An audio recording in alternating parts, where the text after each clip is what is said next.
So yesterday was International Women's Day. It was. This is a year that the United Nations celebrates every year on March the 8th. It started in 1975. This year's theme was called Planet 50/50 by 2030.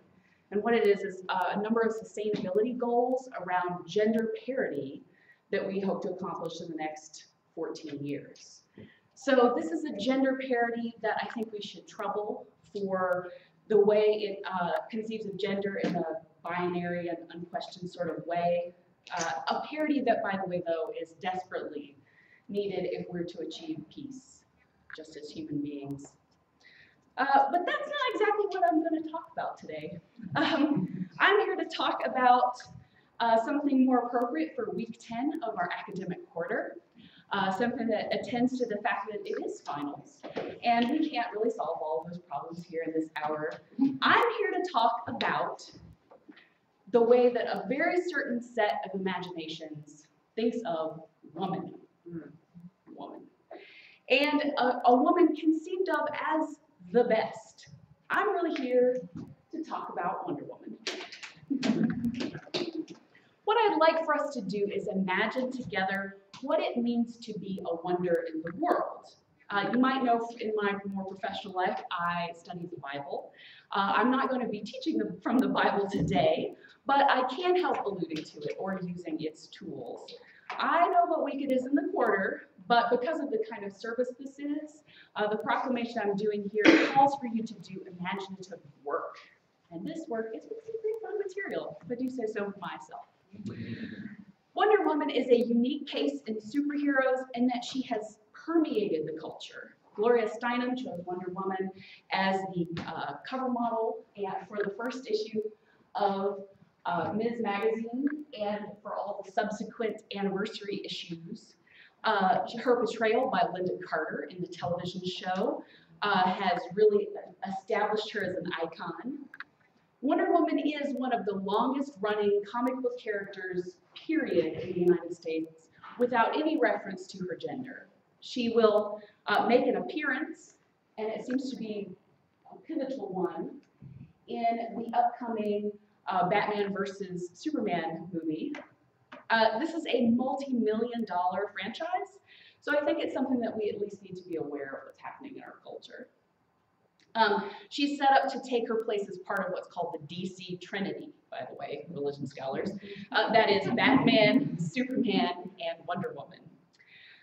These three characters are woven into the fiber of America and American experience, however we look at it. But Wonder Woman is a sometimes Greek, sometimes maybe not, representative of womanhood and what it means to be a wonder. Today, I'm going to take a brief look at one aspect of a theology of such a woman, that is, how we conceive of how she came to be in her fictional world. This is a conversation that I think we should at least be familiar with. Let me get rid of these pages. At least be familiar with and ready to contribute to in the near future. Wonder Woman is a sometimes uncomfortable representative of a particular divine ideal of womanhood, and understanding who and what Wonder Woman is as a concept is important to our work as religious studies professionals. She's related to a pantheon that matters a lot to a big chunk of the world. She's strong, but what that strength is changes drastically from her first appearance to what we do today. The history of the character is convoluted and rarely ever in the hands of actual women, but we'll get to that later. Critique of Wonder Woman has been a consistent feature of her character from her creation. Sensation Comics, where Wonder Woman led every issue, was censured. Officially, it was for the fact that she was underdressed, but unofficially, it was pretty obvious that it was because of the first wave feminist values that just were all over every single issue. In 2014, Jill Lepore published a book called The Secret History of Wonder Woman. It's a really kind of a fascinating read through the early 20th century and the way that the sexual revolution, birth control, women's suffrage are all tied together in Wonder Woman and in history. It shows the way that these comic stories tie directly into culture and the life of the creator of Wonder Woman. So Lepore tells the story of psychologist and polymath William Moulton Marston and how he came to create this character almost absolutely directly from feminist utopian literature from the 1910s. She explains his sleeping arrangements in the same house with his wife, Sadie Elizabeth Holloway, the mother of 2 of his 4 children, Olive Bryn and Marjorie Wilkins Huntley. There's an often clever connection between Wonder Woman in the comic and incidents in his family's life. Marston, for example, invented an early lie detector test, but he could not get courts to actually use it as evidence. Wonder Woman, however, uses a lie detector in court and everyone is convinced. She also gets a golden lasso that allows her to wrap it around anybody and get them to tell the truth. Olive Bryn wore 2 thick bracelets as a sign of her commitment to Marston, even though they weren't legally married. And Wonder Woman wears 2 thick bracelets that symbolize both the folly of man's destruction, how it's talked about, and also allow her to deflect any projectiles at her, including bullets. So it's real strength. Lepore writes a fascinating book about feminism and views of feminine power and woman's power in the first half of the 20th century. But Wonder Woman herself often takes a backseat in this analysis. I should, of course, stop right here and say that Wonder Woman is a fictional character. I think that would be pretty clear as we go along, but she is absolutely fictional. If, as Lepore has done, we simply say that, of course, every decision that's made about a character in a fictional universe has to do with the wishes and proclivities of the creator, then the conversation is effectively over. Wonder Woman is the product of an out-of-work psychologist named Marston who really wanted to get a little supplementary income for his wife's income. He loved Greek mythology, so she's a Greek demigoddess of sorts. He was convinced that a worldwide matriarchy was perfectly inevitable just as soon as women had had the vote for long enough, that women's strengths and capacity to love was more than men's, and that when women found their true power, they would rule over a perfectly idyllic world. So the authors who have written her over the past 75 years have all had different ideas about women, and these ideas have shaped that character. Yes, it is the responsibility of every author of Wonder Woman that over this long career, she has mediated different inter- and intraplanetary disputes. She's foiled some really nefarious plots. She has built some incredible technological and medical marvels. She's become an international super spy, and she's also opened a mod fashion boutique. It was a dark time. It is a temptation for historians and others who use comics in their study to use this larger-than-life character to pursue political or theological goals. So there's a book that we can talk about at some point about Captain America that does exactly this as well. But that's not what I'm going to do here. I want to go deeper into the text of Wonder Woman and pay attention to the character of it as comics, and see what there is there on its own as much as possible. To close read as a guide to my imagination and not just as a jumping off point directly into history. So Wonder Woman has such a long history, a history so perfectly enmeshed in the history of feminism, the sexual revolution, and maybe most troublingly, the unexamined place of white privilege in the history of white women doing feminism, and such a tangled character history that there is not enough time for us to quickly go over the entirety of her textual history. Instead, I want to highlight 2 main textual moments in the history of Wonder Woman, those that are concerned with how she came to be. So if you've ever read comics, you know that they love an origin story. Or if you've ever seen a superhero movie, you may have seen several different origins of the same character, Spider-Man. They often tell us more about the time in which they're told than the time that they're ostensibly to be about, no matter what kind of origin story we're talking about. And Wonder Woman's origin has been reshaped in so many ways over the past 75 years that I don't even really trust myself to give you the number of different ways that she has entered the world. The uneasy relationship with feminism, with female power, and just with women themselves have all been reflected in this kind of complexity. So everyone who's ever written a comic book about her has in some way touched on the subject of her origin, perhaps because the first one just started so strangely. So this is the first page. This is the page where Wonder Woman comes to be. This is Sensation Comics #1 from 1941, where we learn how Wonder Woman first came to be. So in this story, let me tell you, she's the product of a doubly virgin birth. Hippolyta is queen of the Amazons, all of whom Aphrodite, the goddess of love, made to be her ideal women. There are fierce warriors able to protect themselves against bloodthirsty and abusive men that are just all over this world. Hippolyta lives with her sisters on Paradise Island, where no man may enter. She's not given much of a motive more than the generally understood need for women to have children, but she goes for the teachings of Athena in order to mold her own daughter out of clay.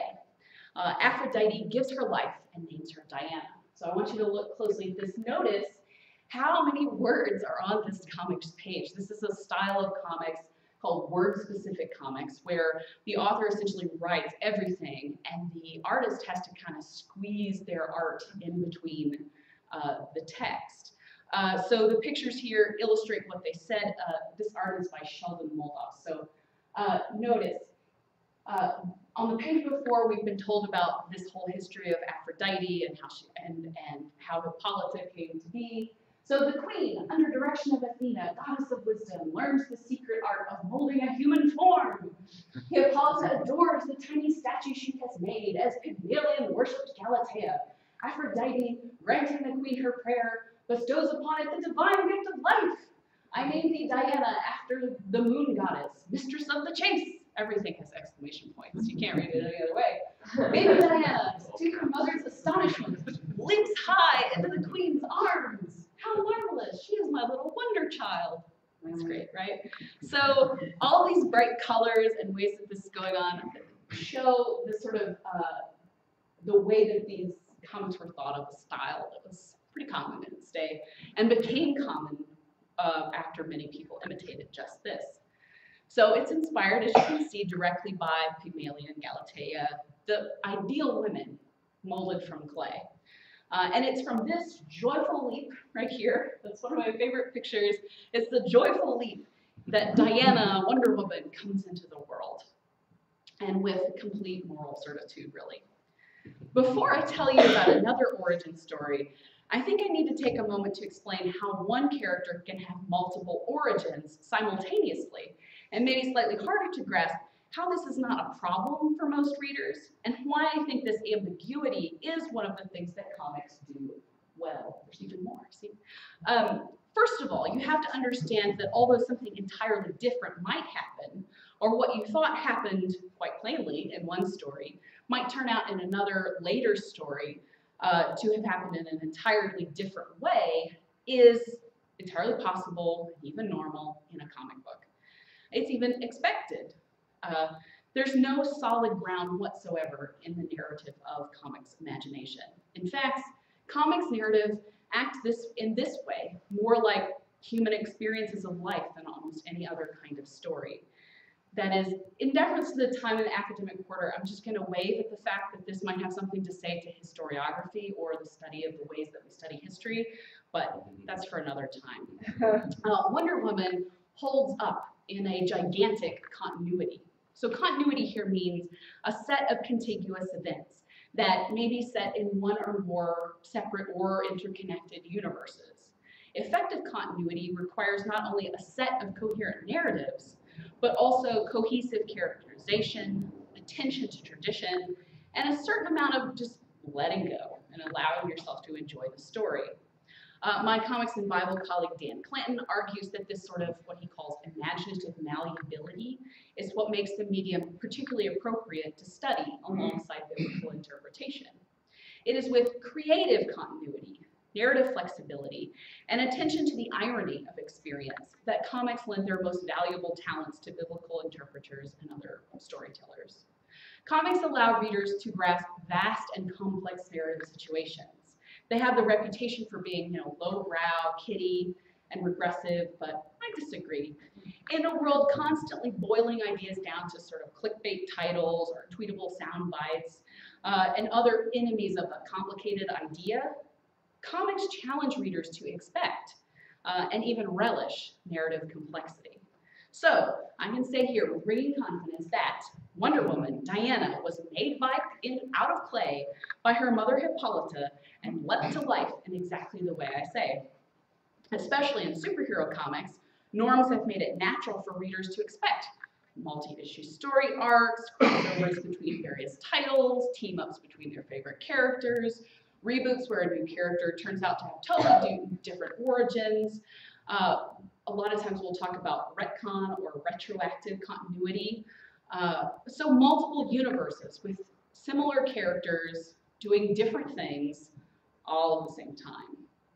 This complex narrative form allows readers to come at a single narrative from many different angles, not unlike a text story with multiple points of view, but expanded across many artists, writers, and different universes. The malleability and expansion shows that the hermeneutics of reading a comic book parallel those of reading something like a biblical narrative. It also allows for ironic distance. It casts the reader outside of the frame. We're not actually in the story. We live in the gutters between the frames, right? And we can see the seams of the narrative in a way that we hardly ever get to do in other forms. And between the frames of the story, it's both obvious that Hippolyta made Wonder Woman out of clay, and also this is a lie. Both of these things are absolutely true. So, the most recent retelling of this story comes out of issue 3 of Wonder Woman from 2011. Now hold on, you're saying, how on earth are we back to issue number 3? 75 years, right? So this series started as part of DC Comics' 2011 New 52 editorially mandated reboot. So that is, in 2011, DC canceled all of its ongoing titles, there were a lot of them, and started them over at number 1. So 52 new titles. You might not have noticed this. I mean, okay, in September of 2011, when it happened, women in Saudi Arabia were also getting the right to vote. So there were a lot of other things going on in the world. But nonetheless, in comics world, this is a huge disturbance with ripples that comics fans and publishers are still struggling to understand. And let's not undermine the implications of DC editorial, who was responsible for caretaking a 76-year history of incredibly tangled and shared continuities between a number of different characters, Wonder Woman, Batman, Superman, Green Lantern, and a whole host of others. There's a history of racism, jingoism, sexism wrapped up in some of these that are the most telling kinds of narratives about the United States and our national character. It's a fascinating narrative that has both grown and regressed. It's to really come to terms with all of this would mean coming to terms with the troubled history of the United States, with the culpability of the white imagination and the strides and missteps of people with and without power. It would mean spiritual and social maturity that I think really only happens in the most self-actualized people. At least, it would require some wonderful intersectional conversations about how race and class and gender, disability, sexuality, and other kinds of identity markers play in different ways. Sometimes complex, violent, beautiful ways. But the editors in charge chose the Alexander solution to the Gordian knot. They just sliced the whole thing down the middle and decided to start over. It's important to say that I'm not really vilifying them here. They changed a lot of things, and they were doing it for reasons, known best to themselves. But they changed the characters' costumes and their origin stories, and Wonder Woman was no exception. So here it is. This is Wonder Woman in her new costume from 2011.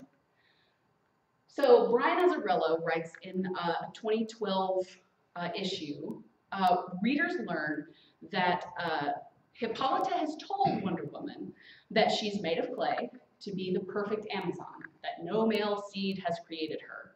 But in issue number 3, Wonder Woman and the readers learned that Hippolyta has lied all this time. Instead, Hippolyta had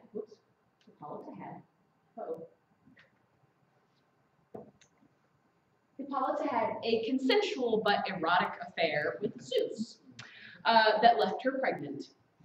She is happy to have a child and happy to be left alone by the father. Everyone notices the clever placement of that sword. It's not subtle. But notice, if you will, the total difference between this style of comics and the other. There is everything in between that goes on with these. But this is a Wonder Woman story just like that other story. Notice that the narrative boxes are sparse, that most of our attention is to the art in the middle, which is quite impressive. And that there are a lot of different cues that come from the art that we could talk about at great length, but I won't here. But Zeus, the reason that Hippolyta has lied about this affair with Zeus is that Hera, who's Zeus's wife, has a reputation for murdering all of the offspring of Zeus's illicit affairs. So Hippolyta makes up the story about Diana being molded from clay, and it works. So that's not really commented on the story, but everybody believes, no question, that Hippolyta has, of course, molded a daughter out of clay. But I must point out that in this version of the story, there is no such harmony of women like Marston imagined. Hippolyta is beset by a jealous wife. Diana is resented by all the residents of Paradise Island. So rather than being her loyal sisters, all along in the story, the women bully and sneer at her. They call her clay as an insult, even before the story is debunked. The magic is gone from the way they live their lives. Yet there's still an affair with a god to be accounted for. But the thing that makes this that's hard for the author to sort of integrate into the story, the magic he's taking out, is the asexual reproduction. So the story eliminates the elements that the author finds hard to imagine. In this case, it's that women can have children on their own. There is no feminist utopia here of any shape at all. In fact, there's no real utopia of any kind. Now, it's important not to privilege this story just because it comes later in the chronological history. We have to meet all of these origin stories on equal footing.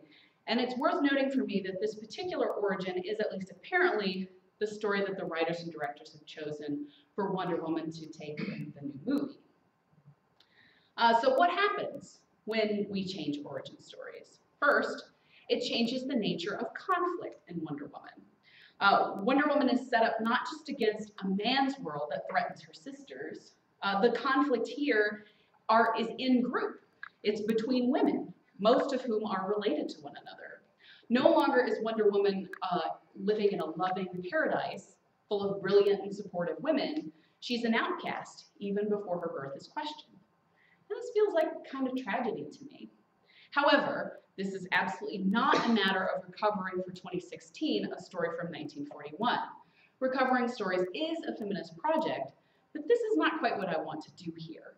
I want to say clearly that the first wave feminist paradise that Marston created was, if I am my absolute most charitable, misguided.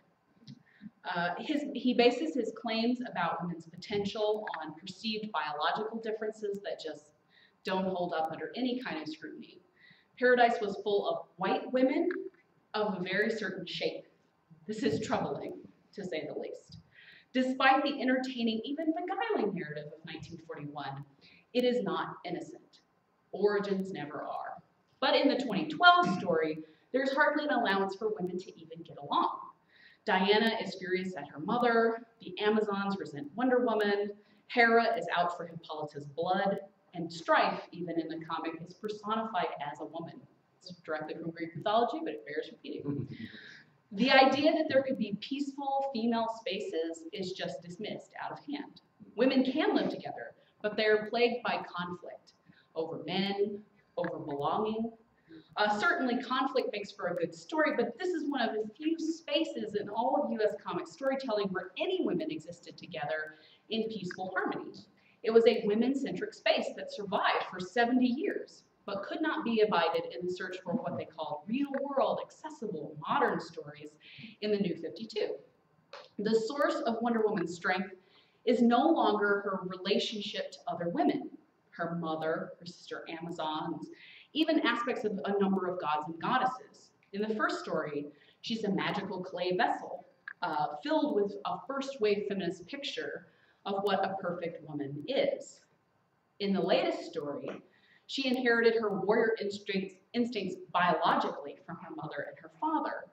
In the oldest story, she's nurtured and loved. In the latest, she's outcast and bullied. So what makes a woman? What makes a Wonder Woman? And what makes a woman full of wonder? I tend to think that biology has almost nothing to do with either womanhood or wonder. Is it pain that makes us a woman, or any of us who we are? Is it nurture and care that make us, create us? Is it a story? And what is the story we tell ourselves? What story can we tell that will make us our best, strongest, our most wonderful? Remember, it's a story that can't be innocent, so we must choose wisely. The best wonder stories need a vision of community, a beloved community. In our tale of wonder, is our tale of wonder meeting our standard for inclusiveness? So if you clear out the blood and the conflict, you make a very disingenuous story. But taking away spaces for peace is equally unthinkable to me. So my grandmother's kitchen table was a kind of paradise island in a funny way. The way I think of my own origin, though, includes conflict and mistakes that make me exactly who I am.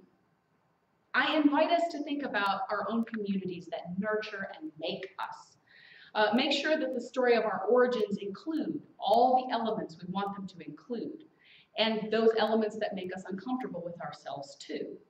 Watching editors just slice off the unfortunate bits of comics makes me realize how much a story that this sort of action of taking away a part of a story would make us lose about ourselves. Above all, whatever we say about ourselves, whatever origin stories we try to construct, we must include our communities. When we imagine ourselves, we use imaginative visions of what our life could be. I hope that what I've shared today is helpful for your imaginations. I know that this is from the dark side of Comics Land. I've only really talked about two stories, the oldest Wonder Woman origin story and the very newest, not all the stuff that happens in between. Both of those stories were written by men, but this is a really unfair picture of the whole. If we had all day or all next quarter, I could talk about the many, many, many aspects of the character and her helpful and unfortunate meanings for men and women, as tracing the line of Wonder Woman closely traces us the story of divine women and American women. I hope you have read a lot. I would have you read, if you would, a lot more Wonder Woman stories by women, for example. Gail Simone writes this fabulous book called The Circle that takes the idea of beloved community and gives it this, narrative twist. I think really works. Jodi Picoult expresses her doubt about just anyone's potential to be a wonder in her Wonder Woman Love and Murder from 2007. And in the spirit of my own picture of community, I don't want to miss acknowledging the contributions of Alice Marble. She was the associate editor of Sensation Comics in the 40s. So she took Marston's idea and really gave it legs. She made sure that every issue of Wonder Woman included stories from what she called Wonder Women of history. And I think she did a lot for the imaginations of girls of her time. What I've shown here today are two stories from comics that actually give a really unfair picture of Wonder Woman. And I really want to talk more about that art, but I don't have time. Yes, the books are under editorial control by the group that holds the trademark, but that's not really the whole story. Wonder Woman is a concept set loose on the world, and women take her power and do with it amazing things. I want to leave us with this little Wonder Woman. She's at New York Comic Con, and she really has the right attitude about this whole thing. She's playing it out. She's reimagining the character in her own life, in her image, for her fun. And as students of religion, we know that people are constantly using their imaginations to conceive of how they'll be in the world. So how can we use this imaginative potential to help us be better than we are, to help us be wonders. Thank you.